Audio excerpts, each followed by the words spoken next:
Apocalipse capítulo 2, versículo 8, sexta mensagem da série Evangelho, o que é isso? E o tema da palavra de hoje é: quando a pobreza é riqueza e as tribulações, sinal de vitória. Quem achou o texto aí, diz amém. Amém. Vamos à palavra, diz assim o texto: ao anjo da igreja em Esmirna, escreve: estas coisas diz o primeiro e o último, que esteve morto e reviveu. Conheço a tua tribulação e a tua pobreza, mas tu és rico. E a blasfêmia dos que a si mesmos se declaram judeus e não são, sendo antes sinagoga de Satanás. Não temas as coisas que tens de sofrer. Eis que o diabo está para lançar em prisão alguns de vós, para ser dispostos à prova, e tereis tribulação de 10 dias. Ser fiel até a morte, e dar-te-ei a coroa da vida. Quem tem ouvidos, ouça o que o Espírito diz às igrejas. O vencedor, de modo algum, sofrerá o dano da segunda morte. Até aqui, feche seus olhos, faça uma oração particular, você e Deus. Faça uma oração agora acerca da sua necessidade.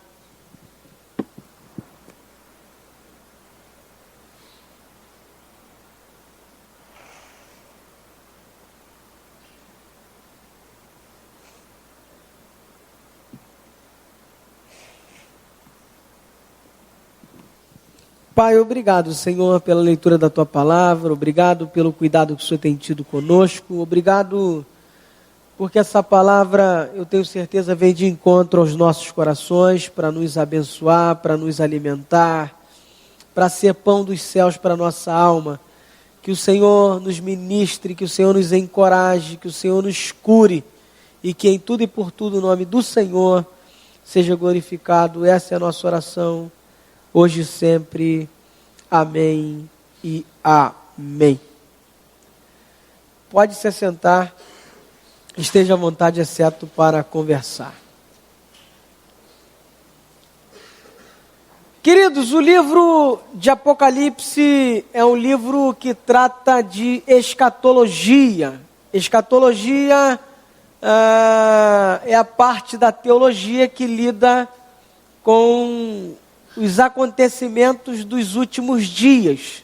E quando a gente fala de livro de Apocalipse, a gente fala de algo que causa muito espanto, que causa muito medo em muitas pessoas, pelo fato dessas pessoas não compreenderem bem a dinâmica desse livro.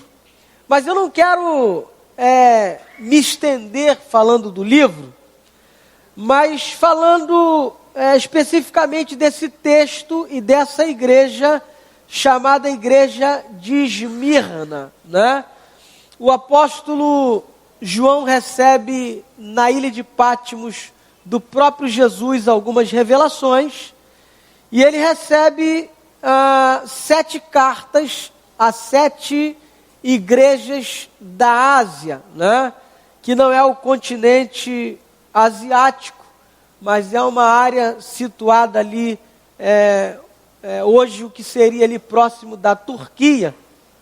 E o intuito de Jesus ao mandar essas cartas a essas 7 igrejas da Ásia é de fazer algumas considerações para algumas dessas igrejas, exortações, para algumas outras igrejas, motivações a permanecerem num determinado caminho, a seguirem algumas regras que produziriam bênção. E quando a gente fala dessa igreja de Esmirna, a gente fala de uma carta a uma igreja onde não há nenhum tipo de reprimenda, onde não há nenhum tipo de chamada de atenção, né? E essa igreja de Esmirna é conhecida como a igreja sofredora. Jesus começa dizendo Eu conheço a tua tribulação, eu conheço a tua pobreza, mas tu és rico. E a blasfêmia dos que se dizem ou que se declaram judeus e não são, sendo antes sinagoga de Satanás. Não temas as coisas que tens de sofrer, porque o diabo está para lançar alguns de vós na prisão, para porem vocês à prova. Vocês vão ter uma tribulação de 10 dias, mas se vocês forem fiéis até a morte, vocês vão receber a coroa da vida. Essa igreja vivia debaixo do Império Romano, e no Império Romano eles tinham o imperador como um deus. E essa igreja é diferente das outras, ela não se rendeu ao sistema político, ela não se curvou às negociatas políticas, e não se curvou também aos falsos ensinamentos. Nessa época, alguns judeus ou falsos judeus queriam implementar na igreja aquilo que vemos hoje, né? Muitas igrejas cristãs estão sendo judaizadas. Como assim, pastor? As pessoas estão inserindo na igreja costumes judaicos como se a igreja fosse uma sinagoga. E na verdade não é. A igreja cristã é a igreja cristã. E o povo judeu é o povo judeu, né? Você frequenta hoje muitos cultos, né? Se é que podemos chamar de cultos, em algumas igrejas evangélicas, onde há lá toque de, como é o nome daquele? Chofar, né? Onde há lá muitos símbolos judaicos, e essas pessoas nada têm a ver com o judaísmo, ou mesmo com Israel, né? Propriamente dito. Mas a igreja em Esmirna é uma igreja diferente, porque Jesus olha para ela, né? E diz para ela: eu conheço a tua tribulação. Vocês são pobres. Vocês estão vivendo numa pobreza extrema. Aqui o original é miséria mesmo, irmãos. Mas vocês são ricos. Parece um paradoxo, porque como alguém pobre pode ser rico? A igreja de Laodiceia, Jesus diz o contrário. Jesus diz: vocês pensam que são ricos, vocês vivem abastados, mas na verdade vocês são pobres, miseráveis, cegos e nus. E Jesus faz algumas considerações, né, falando justamente sobre aqueles que são os falsos judeus, aqueles que produzem os falsos ensinamentos. E faz o alerta à igreja: não temas ao sofrimento, não temas aquilo que vocês haverão de sofrer, porque vocês podem até mesmo serem lançados na prisão, vocês podem sofrer uma tribulação de 10 dias. Talvez Jesus estivesse fazendo menção a sofrimentos que a igreja já tinha enfrentado, ou que haveria de enfrentar. Mas ele segue dizendo: ser fiel até a morte, e dar-te-ei a coroa da vida. E o interessante é o que Jesus fala no último versículo, versículo de número 11. Quem tem ouvidos, ouça o que o Espírito diz às igrejas. O vencedor, de modo nenhum, sofrerá o dano da segunda morte. Queridos, muitos de nós temos medo da morte. Só que a morte física, ela já foi vencida. Nós precisamos nos preocupar com esse dano da segunda morte. E o que Jesus está dizendo à igreja de Esmirna, a igreja sofredora, é que se vocês forem fiéis até a morte, vocês vão receber a coroa da vida, vocês não vão sofrer o dano da segunda morte. Não há crítica de Jesus a essa igreja, diferente das outras cartas direcionadas às outras igrejas. O nome Esmirna, né, tem o significado de amargo, né? A igreja de Esmirna haveria de enfrentar uma amargura, mas são nos momentos de amargura, no momento de dor, que a gente consegue exalar o melhor perfume, que a gente consegue ter reações que vão agradar a Deus. E esse texto que nós acabamos de ler, ele tem algumas lições para nós. São essas lições que eu quero ver com vocês nessa manhã, antes de nós celebrarmos a ceia do Senhor. A primeira delas é que o Senhor da igreja de Esmirna é o mesmo Senhor da igreja de Nova Vida em Tribobó. E é o mesmo Senhor da igreja enquanto corpo místico de Cristo espalhada por toda a face da terra. Esse Senhor morreu, mas reviveu. É isso que o texto está dizendo. Essas coisas diz o primeiro e o último, que esteve morto, mas reviveu, mas tornou a viver. Querido, eu não sei a quem você pensa estar servindo. Eu não sei a quem você devota a sua fé, a quem você devota a sua vida. Mas eu quero reiterar, eu quero dizer novamente, eu quero falar aquilo que eu tenho falado aqui ao longo do tempo.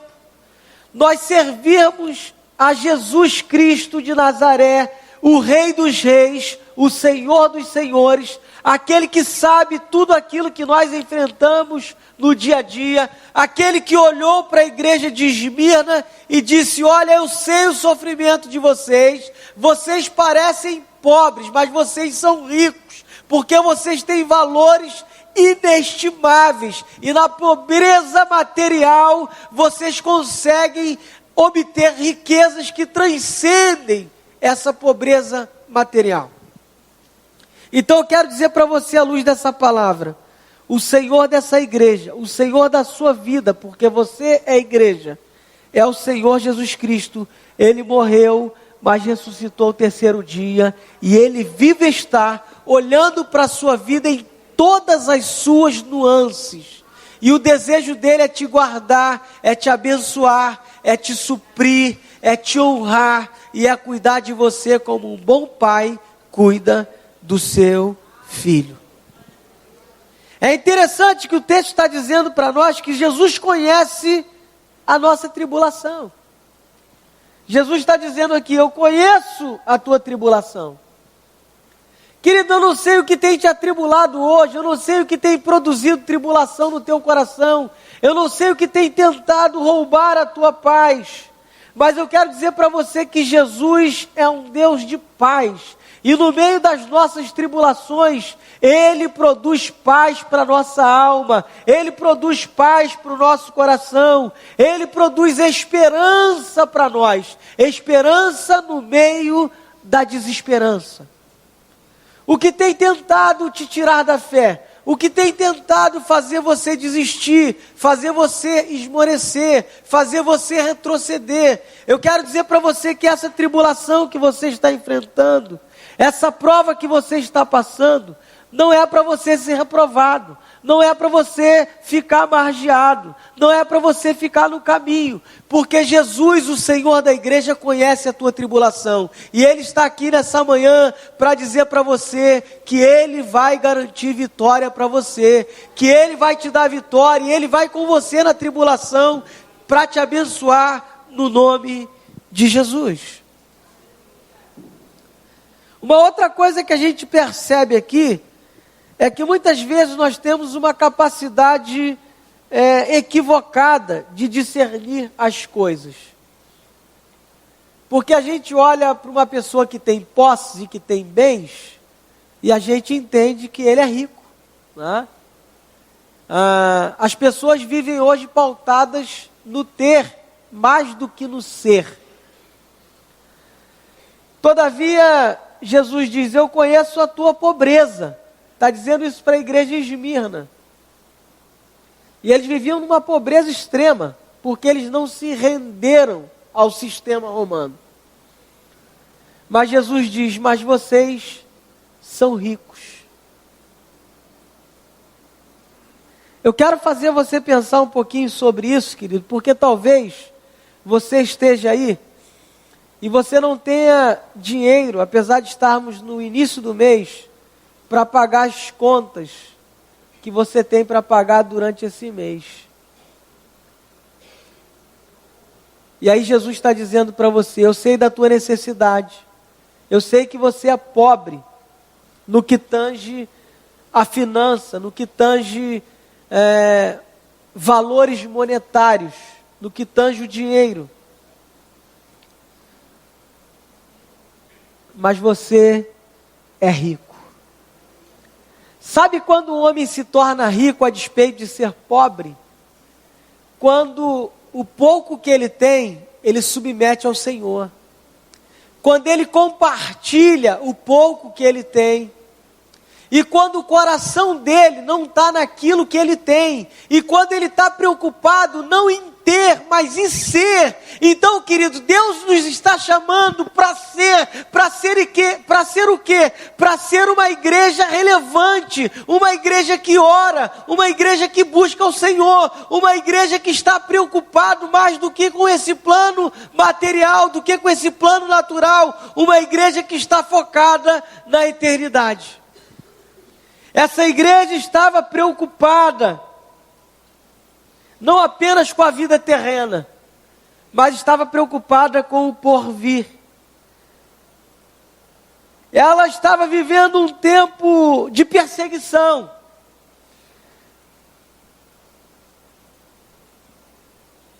Jesus está dizendo para elas: eu sei da blasfêmia daqueles que se declaram judeus, mas não são. Antes, eles são da sinagoga de Satanás. O que é uma blasfêmia? É o ato de falar mal. Eu sei que pessoas estão falando mal de você. Eu sei que pessoas estão blasfemando da sua fé. Eu sei que tem familiares seus que estão te abandonando, que estão te rechaçando, porque você abraçou a fé, porque você escolheu me seguir, porque você escolheu me abraçar como Senhor da sua vida.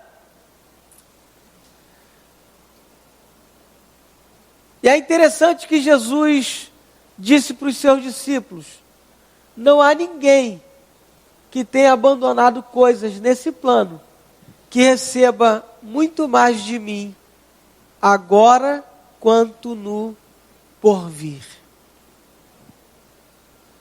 Querido, Jesus conhece a tua tribulação.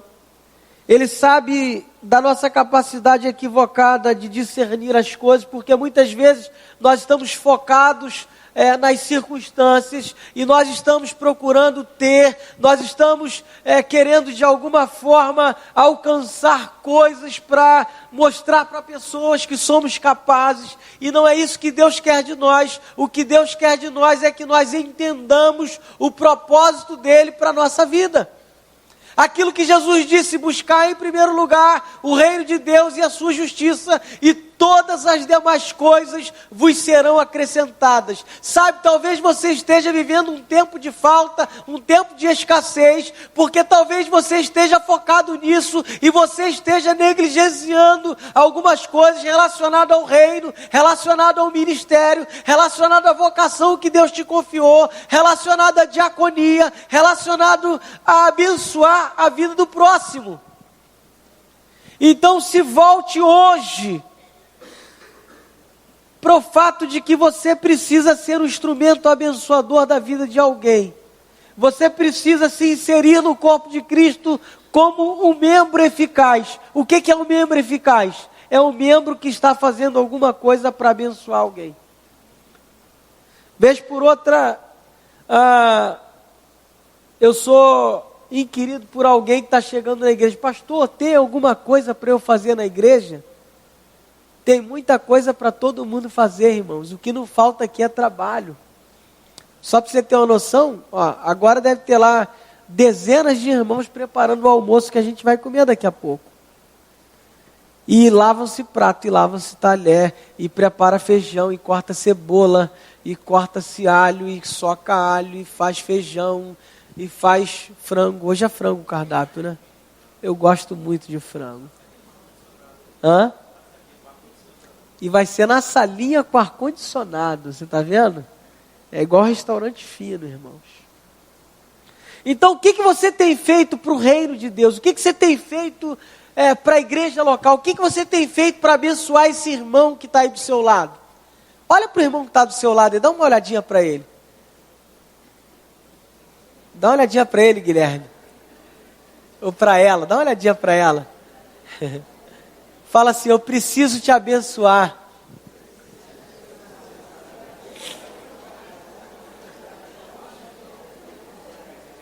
Irmãos, abençoar o outro é algo tão simples, querido.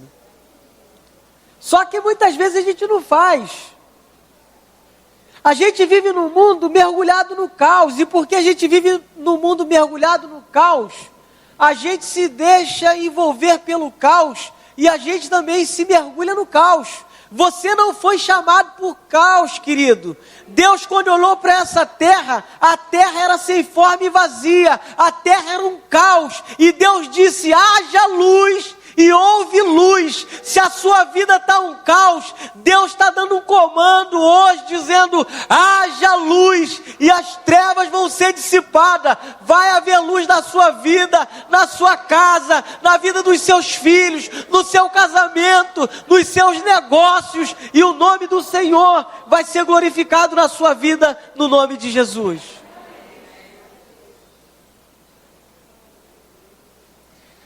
Queridos, nunca se viu tanto falso crente como nos dias de hoje.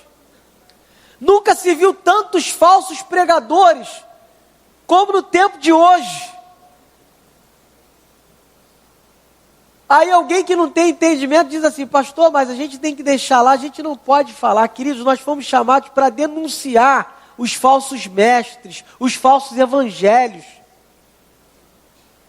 Aqueles que pregam o que não é o evangelho. Sabe por quê? E é interessante que pior do que quem prega o falso evangelho é quem segue aquele que prega o falso evangelho. Porque as pessoas estão atrás da cura. As pessoas estão atrás da prosperidade material. As pessoas estão atrás do pare de sofrer. Quando isso tudo é utopia. Você vai entregar o dízimo e é possível que nada mude na sua vida financeira durante um tempo. O dízimo é apenas um detalhe relacionado à nossa vida financeira. Vida cristã, querido, demanda um processo de entrega. E a gente se entrega muito pouco. Hoje a gente vive um cristianismo muito superficial. A gente vem a uma reunião como essa, participa da liturgia, faz algumas orações, canta alguns cânticos, até ter um momento de comunhão ali no almoço, depois a gente vai embora e tudo continua do mesmo jeito. Deus requer mais de nós. E sabe por que nós sofremos algumas vezes? Para que Deus possa nos sacudir.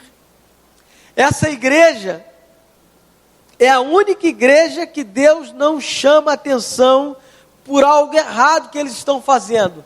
Mas Deus está chamando essa igreja de Esmirna para prosseguir na jornada, para encarar as realidades difíceis, para encarar o sofrimento, para encarar os ataques do adversário, para encarar as calúnias, para encarar as difamações, para encarar os falsos ensinos, os falsos crentes, os falsos profetas, e para dizer, nós vamos prosseguir. Esses dias eu recebi um vídeo, eu não sei se você assistiu. Nesse vídeo, um suposto marginal sequestra um casal e ele leva o homem à beira de um canteiro e ele diz, você é crente? Agora eu quero ver se você é crente. Aquele cara provavelmente era um desviado em crise. Obviamente que aquele vídeo é um vídeo de uma encenação. E ele diz, apontando um 38 para a cabeça dele, ele de joelhos, e ele diz, agora é simples, se você negar a sua fé, eu não vou dar um tiro em você e você vai viver. Todavia, se você não negar, eu vou dar um tiro e você vai morrer aqui. A mulher está no carro desesperada e ele está aqui. Eu vou contar até 10 para ver se você acredita mesmo nesse Deus que você diz acreditar. E ele conta até 10 e o cara pergunta para ele: você está pronto para morrer? E ele diz não, e ele nega a fé. Logo a seguir o cara aponta o 38 para sua cabeça, aperta o gatilho, tac, e o tiro não sai. Ele tira o tambor e o tambor está vazio. E eu fiquei pensando, se aquela situação fosse comigo, como eu reagiria? Será que eu negaria a fé ou eu esperaria o tiro na cabeça e encontrar com o Senhor na eternidade? Se fosse com você. É para a gente pensar, irmãos. A gente vive numa comodidade muito grande, mas existe uma igreja perseguida em vários lugares do mundo. Gente que está morrendo decapitada, gente que está morrendo por causa da sua fé em Cristo. O que você é capaz de fazer por causa do seu amor por Cristo? Será que você ama Cristo de fato e de verdade? Existem pessoas que estão abandonando a fé porque estão sofrendo. Queridos, o sofrimento faz parte da vida cristã. Os desertos fazem parte da vida com Jesus. Jesus enfrentou todas as coisas e o nosso chamado é para dar prosseguimento à missão de Jesus. E a missão de Jesus envolve sofrimento. Pastor, onde o senhor vê isso? Nos primórdios da igreja. Houve perseguição e morte para tudo quanto é lado. Aí a gente sofre uma perseguiçãozinha. A gente quer desistir. Então uma outra coisa que a gente aprende aqui, nós não devemos temer o sofrimento. Querido, se você está sofrendo alguma coisa, sobretudo por causa da sua fé em Jesus, eu quero dizer para você, você pode vencer isso, você pode superar isso, sobretudo porque Jesus já venceu na cruz por você. Ele está com você hoje, estará amanhã, estará todos os dias até a consumação dos séculos. Ele vai encher o teu coração de paz no meio dessa tribulação e Ele vai com você na jornada.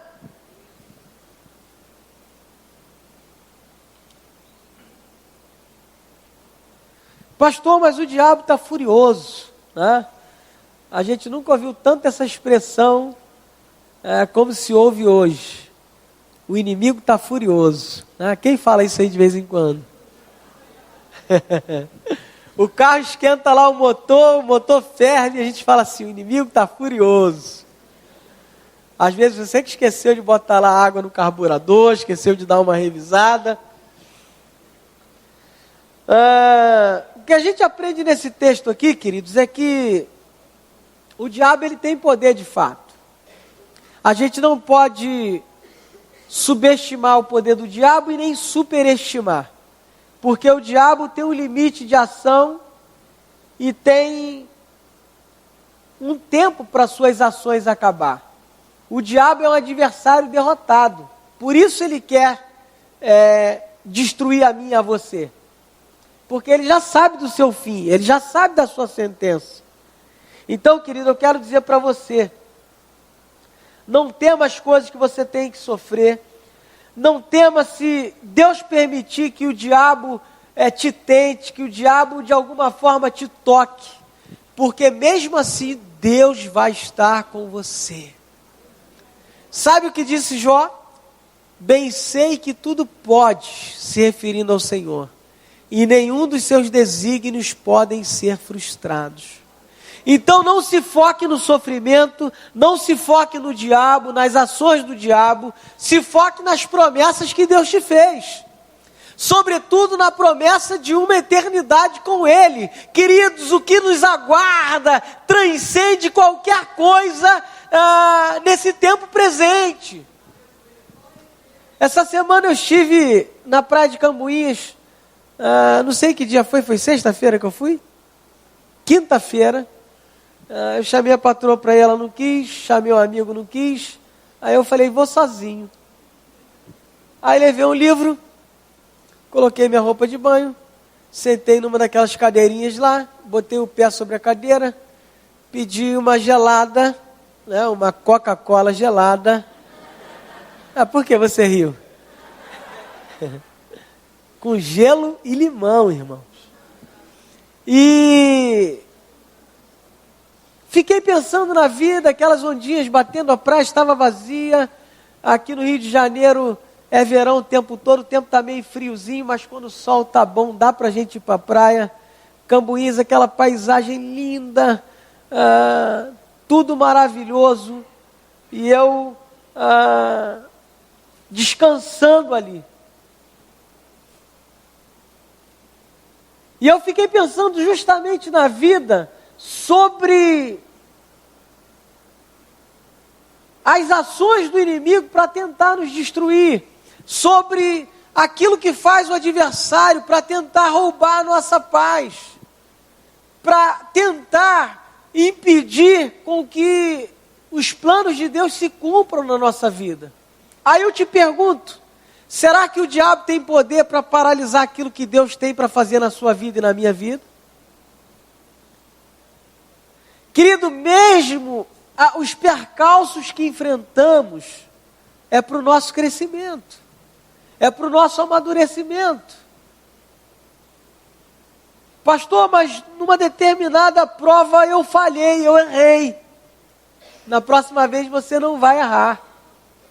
Eu vi uma heresia de um pastor, que eu não tenho nenhuma admiração por ele, é um pastor jovem, que está na mídia aí, e ele disse, publicou na rede social que Deus é Deus de segunda chance, mas não é Deus de milésima chance.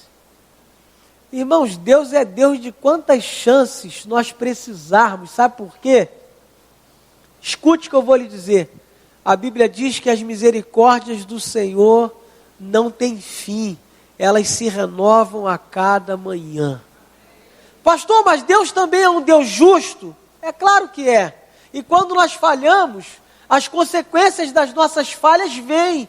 Mas Deus olha para os seus filhos com olhares de misericórdia e sempre está disposto a dar uma nova chance. É você limitar muito a graça de Deus, dizer que Deus só vai te dar 2 chances. Quantos aqui já falharam mais de uma vez? Mais de 2? Mais de 3? Mais de 10? Se eu fosse ficar aqui, irmãos, a gente vai chegar na milésima. E Deus está com você aqui, dizendo para você que Ele te ama, que Ele quer o seu bem, e que Ele está cuidando de você, e que os propósitos dele será bem cumprido na tua vida, no nome de Jesus. Então, pastor, o que Deus quer de nós? Fidelidade.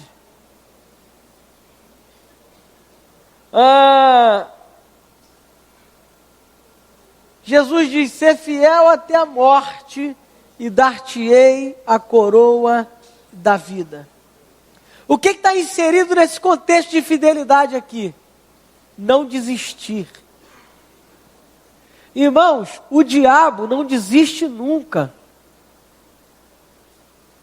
Mas o que a Bíblia diz para nós em relação ao diabo? Resistir ao diabo e ele? Então você tem que resistir sempre. Por mais que ele diga, você não vai conseguir, Deus está dizendo para você, você vai conseguir porque eu estou com você.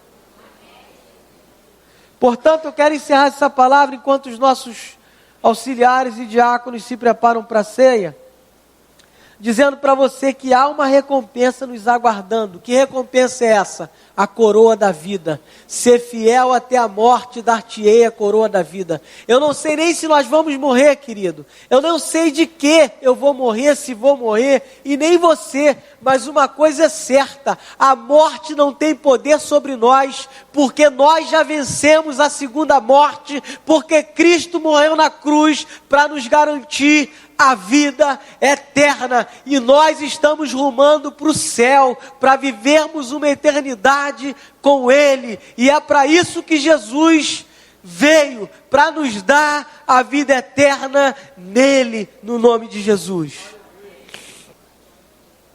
Então, pastor, o que isso significa? Nem a morte pode nos deter, nem a morte. Nem a morte. Jesus disse: aquele que crê em mim, ainda que esteja morto, o quê? Ainda que esteja morto, o quê?